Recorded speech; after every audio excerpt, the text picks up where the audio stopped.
We are going to learn about poem number 11, Leisure by William Henry Davies. Let's start. First of all, we look at the introduction. William Henry Davies was a Welsh poet and writer who lived from 1871 to 1940. He was known for his poems about nature. ये जाने जाते हैं अपनी नज़मों के लिहाज say about nature कुदरत के बारे में, एंड ट्रेवल और सफ़र के बारे में, and the simple joys of life और ज़िंदगी की सादा खुशियों के बारे में। One of his most famous poem is Leisure. इनकी बहुत मशहूर नज़मों में से एक नज़म लाइजर है, फरागत, विच इनकरेजेस पीपल, जो लोगों को हिम्मत देते हैं to slow down and appreciate the beauty around them, कि वो अपने इर्द गिर्द की खूबसूरती की तारीफ़ करें, अप्रिशिएट करें। The poem was publish in 1911, 1911 में ये नज़म शाया की गई as a part of Davies first poetry collection. इसकी पहली पोएट्री कलेक्शन में से टाइटल, जिसका नाम था the soul's destroyer and other poems. At the time, इस वक्त the world was going through a period of rapid industrialisation and urbanisation. इस वक्त जो ज़माना था वो तेज़ी से संती तरक्की कर रहा था, और आबादी भी तेज़ी से बढ़ रही थी, and many people working long hours, और जो बहुत सारे लोग थे वो काम करते थे घंटों इन फैक्ट्रीज, कारखानों में, ऑफिस में। लेयर was a response to this busy and stressful life. जो लेयर है ये इसके जवाब में लिखी गई बिजी, मसरूफ और स्ट्रेसफुल लाइफ स्टाइल के बारे में। Reminding readers to take time to enjoy the simple things in life. कारीन को, पढ़ने वालों को ये याद दिलाए कि आप सादा चीज़ों की जो है उसमें उससे लुत्फानंदोज़ हों और उससे फ़ायदा उठाएं। उसके बाद कॉन्टेक्स्ट।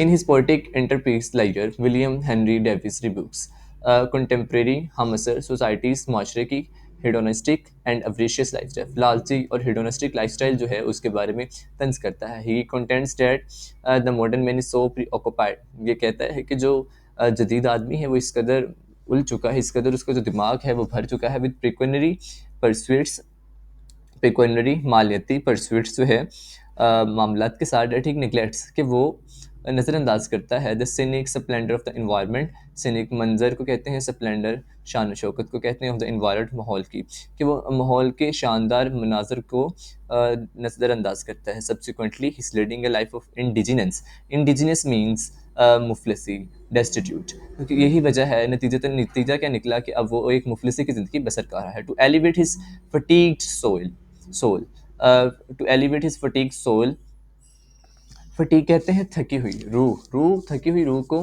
बुलंद करने के लिए ही मस्ट कार्व आउट, इसे टाइम निकालना चाहिए, to immerse himself in the idyllic beauty of nature, कि इसे ज़रूर वक्त निकालना चाहिए कि वो खूबसूरत दिलकश खूबसूरती की, फितरती दिलकश खूबसूरती में अपने आप को मशगूल करे। It is only by doing so that he can experience true spiritual revival. ये इस तरह से ही वो अपनी रूह को जो है वो दोबारा जला बख्श सकता है। उसके बाद next explanation 1 to 2 lines. The opening lines of William Henry Davies poem Leisure serve as a preface of his poignant critique. इसकी तनकीद है ऑफ कंटेम्प्रेरी हमअसर सोसाइटी मर्सिनरी डिस्पोजिशन। मर्सिनरी कहते हैं ऐसा आदमी जो सिर्फ माल जमा करे, दौलत जमा करने की जैसे हवस हो, लज्जत की हवस हो, उसे कहते हैं मर्सिनरी डिस्पोजिशन। कि हम असर माशरे के मर्सिनरी लोगों पर इसकी तनकीद है। The poet laments the modern man singular fixation on the accumulation of wealth. ये जो शायर है ये आहोजारी करता है जदीद आदमी के सिर्फ एक ही मकसद पर, वो है दौलत को जमा करना। Which has reduced him to a veritable automaton, जिसने इसे एक असली, एक हकीकी मशीन में तब्दील कर दिया है। Galloping through the life with blinkers on, और ये पलक झपकते ही सरफट जो है ज़िंदगी गुजार रहा है। Resultant existence is one fraught with anxiety, और इसकी जो मौजूदा हालत है वो भर चुकी है विद एंजाइटी, परेशानी के साथ, एंड एंगेस्ट और गुस्से के साथ। For the modern man is unable, क्योंकि जो जदीद आदमी वो इज़ अनेबल, वो नाकाबिल है, टू अप्रिशिएट, तारीफ़ करने के लिए, the majesty of the natural world, इस कुदरती दुनिया की शान शौकत को, डेट सराउंड्स जो इसे घिरे हुए है। Davies implores us to break free, हमें तरगीब देता है to break free from the shackles, shackle हथकड़ियों को कहते हैं, हथकड़ियों से आज़ाद होने की, of our preoccupation with material gain, जो हमने इस दुनियावी मादी जो हमने जमा कर रखी हैं चीज़ें, उनसे, उनकी हथकड़ियों से हमें आज़ाद होने की तरगीब देता है। And take a movement to stand still, और हमें सीधा खड़े होने के लिए कहता है कि एक लम्हा हम खड़े हों, and survey the beauty of nature, और दुनिया की और खूबसूरती को और कुदरत की खूबसूरती को देखें। फॉर द पोएट, शायर के लिए nature is a panacea of for all of life's ills. जो फितरत है वो ज़िंदगी की तमाम बीमारियों के लिए, तमाम बीमारियों का इलाज है, पेनासिया इलाज है। अ सूथिंग बाम एक मरहम है for the very soul, soul जो रूह है उसके लिए। वेरी कहते हैं थकी हुई, वेरी थकी हुई या खौफनाक। ही पॉजिट्स डैट वो इकरार करता है without the ability to appreciate the simple pleasures of life. Ability कहते हैं काबिलियत को, टू अप्रिशिएट, अप्रिशिएट तारीफ करने, द सिंपल प्लेजर्स, प्लेजर्स कहते हैं खुशियों को, ऑफ लाइफ ज़िंदगी की, ज़िंदगी की छोटी छोटी और सादा सादा खुशियों की तारीफ करने के बगैर we risk forfeiting our humanity, कि हम अपनी इंसानियत को जो है वो जब्त कर बैठने का खदशा रखते हैं। उसके बाद नेक्स्ट एक्सप्लेनेशन है 3 to 4 lines. The poet limits the deplorable state of modern man. जो शायर है वो आहोजारी करता है, डिप्लोरेबल कहते हैं अफसोसनाक हालत पर, who has been neglectful of his divine purpose, जो अपने मुकद्दस ज़िंदगी के मकसद को भूल चुका है, एंड प्रोडक्टिव इंडिवर्स, और अपनी प्रोडक्टिव कहते हैं पैदावाराना यानी कि तख्लीकी इंडिवर्स कोशिशों को, लीडिंग टू अ ड्रीरी एग्जिस्टेंस, जो डेली खौफनाक मौजूदगी तक इसे ले जा चुका है। सच अप्लाइड ऐसी हालत ज़ार हैज़ बिन डीम्ड समझी जाती है, more abysmal than that of animals, जानवरों से भी बदतर या जानवरों से गैर मामूली। Modern man to his detriment means नुकसान। Modern man to his detriment does not have the time और inclination to appreciate the splendour of nature. इसके पास वक्त नहीं है टू अप्रिशिएट, तारीफ करने के, द स्प्लेंडर ऑफ नेचर, इस कुदरत की शान शौकत का। एक्न टू शीप और काउस, शीप भेड़ और काउस और गाय के मुशाबा, विच क्या की तरह, एक्न टू तरह या मुशाबा, विच कुड इन रिच जो इसे माला माल कर सकती है, हिज लाइफ इसकी ज़िंदगी को, विद अनपैरेलल्ड ब्यूटी बेमिसल खूबसूरती के साथ। अलास अफसोस, man has become disconnected from the natural world, इंसान जो है वो इस कुदरती दुनिया से उसका राब्ता टूट चुका है, resulting in a monochromatic and insipid existence, और सिर्फ इसका एक ही एक मकसद है। Wycliffe Havel aptly noted that the tragedy of modern man is not his dwindling comprehension of life's meaning। कहता है कि जो ट्रेजेडी सिर्फ यही नहीं कि इंसान जो है अपनी ज़िंदगी के मकसद के माने में उससे समझ कम हो रही है, but rather the apathetic attitude towards it, इसका बेहिस रवैया भी है इसकी तरफ। The poem urges us to rekindle, हमें हमें वो नसीहत करता है टू रिकाइंडल जला बख्शने के लिए, दोबारा ज़िंदा करने के लिए, आवर रिलेशनशिप विद नेचर, कुदरत के साथ अपने ताल्लुक को, which can act as a salve for the lonely and dispirited. ये एक्ट करेगा स्लेव, गुलाम के तौर पर, लोनली, तन्हा, एंड डिस्परेटेड और मायूस, एज वर्डवर्थ फेमसली प्रोफेस, जैसा कि वर्ड्सवर्थ ने मशहूराना तौर पर अकरार किया है, nature never did betray the heart that loved her, nature कभी भी उस दिल को धोखा नहीं देती जो उससे मोहब्बत करता है। This poem is reminiscent of Wordsworth renowned sonnet, ये हमें उस वर्ड्सवर्थ के मशहूर सोनेट की हमें याद दिलाता है, the world is too much with us, दुनिया जो है वो भी हमारे साथ बहुत है। नेक्स्ट हम देखेंगे explanation 5 to 6 lines. The poet vehemently approaches a pitiable stage and beastly existence of modern man. Vehemently कहते हैं, विमेंटली कहते हैं सख्ती से, रिप्रोचेज द पिटिबल काबिल रहम, बेसली, बेसली जो है इसका मानी होता है वहशियाना, हवानियत, वहशियाना या हवानियत, एग्जिस्टेंट मौजूदगी मॉडर्न मैन, जदीद आदमी की। पोएट जो है वो जदीद आदमी की वहशियाना या हैवानियत जैसी एग्जिस्टेंस मौजूदगी और उसकी काबिल रहम हालत पर सख्ती से मजम्मत करता है, portraying him as too preoccupied in his tumultuous हंगामा केस, tumultuous हंगामा केस एंड फिनिश्ड लाइफ, और पागल टू relish its joys, इसके खुशियों को मज़े से गुजारने के लिए।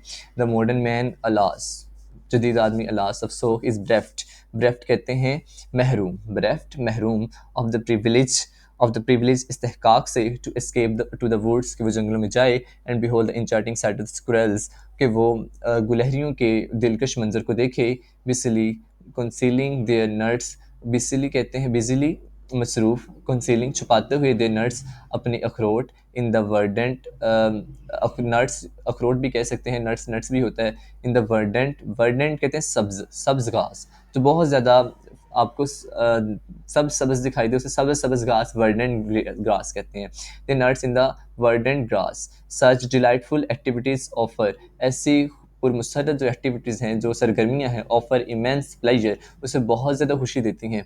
बट मॉडर्न मैन, लेकिन जदीद आदमी, tangled in the web of the mundane affairs, mundane दुनियावी अफेयर्स मामलात, लेकिन जो जदीद आदमी है वो दुनियावी मामलात में फंस चुका है। Is unable to savour this pleasure, वो इन खुशियों का मज़ा चखने का जायका चखने से महरूम है। Wordsworth the venerated bard of nature extols nature as a sagacious guide, Wordsworth जो है वो नेचर को कंसिडर करता है, एक्सटोल्स इकरार करता है, तारीफ करता है नेचर की as a sagacious guide. Sagacious कहते हैं समझदार, गाइड करने वाला, रहनुमाई करने वाला। नरिशिंग केयर टेकर, नरिशिंग कहते हैं परवरिश करने वाला, केयर टेकर निगहदाश्त करने वाला। And the ethical mentor, mentor जो है अतली को कहते हैं एथिकल अखलाकी। उसके बाद नेक्स्ट है explanation 7 to 8 lines. The poet paints a vivid portrait of the stunning vistas that modern man regrettably overlooks, such as glistening stream reflecting the radiance of daylight. Poet जो है वो हमारे सामने एक वाज़ह तस्वीर पेश कर रहा है। स्टनिंग कहते हैं शानदार, शानदार विस्टास, तंग नज़र मंजर जो है, that modern man negatively overlooks, जो जदीद आदमी जो है वो उसे पस पश डाल देता है। Such as glistening stream, glistening चमकती हुई, ग्लिसनिंग चमकती हुई स्ट्रीम, स्ट्रीम कहते हैं नदी को। Reflecting the radiance of day light, जब उसके ऊपर सूरज की रोशनी पड़ती है दिन के वक्त। एक्न टू स्टार्स ग्लिटिंग, मुशाबा है, मुशाबा मतलब की तरह, stars glittering the midnight sky, जैसे कि आधी रात में, रात के दरमियान में जो आसमान पर सितारे चमकते हैं उसके मुशाबा है। Such a captivating sight could rejuvenate, rejuvenate मतलब दोबारा जिंदा करना, ऐसा जो मंजर है वो दोबारा डाल सकता है। The very soul of man, दोबारा जिंदा कर सकता है, दोबारा जवान कर सकता है, दोबारा परवान चढ़ा सकता है। The very soul of man, इंसान की थकी हुई रूह में। बट हिज फिक्सेशन, लेकिन इसका मकसद ऑन मटेरियलिस्टिक परस्यूट्स, मटेरियलिस्टिक मादी चीज़ों पर है। Hinders him from experience it, rendering his life monotonous. पर लेकिन इसकी जो मटेरियलिस्टिक, इसका जो मकसद है मादी चीज़ों के ऊपर, उसने इसे रोक दिया है, इसे मरहूम कर दिया है इसकी ज़िंदगी को ऐसी खुशियों से। एज द एडेज गोज, जैसा कि कहावत है, looking at the beauty in the world is the first step of purifying the mind, जो दुनिया में खूबसूरती है उसकी तरफ देखना जो है वो पहला स्टेप है दिमाग को साफ करने का। The poem urges us to reconnect with nature, जो नज़म है ये हमें रिकनेक्ट करने के लिए नसीहत करती है। असले फॉर द डिस्पोडेंट एंड फ्लोरन, फ्लोरन कहते हैं मायूस, डिस्पोडेंट उदास, फ्लोरन उदास, डिस्पोडेंट मायूस, ठीक है, ये दोनों का एक ही मतलब है पर लेकिन लफ्ज़ है। उसके बाद explanation 9 to 10 lines. The poet accentuates his central idea of exposing the modern man's carelessness and disregard for the exquisite sights surrounding him.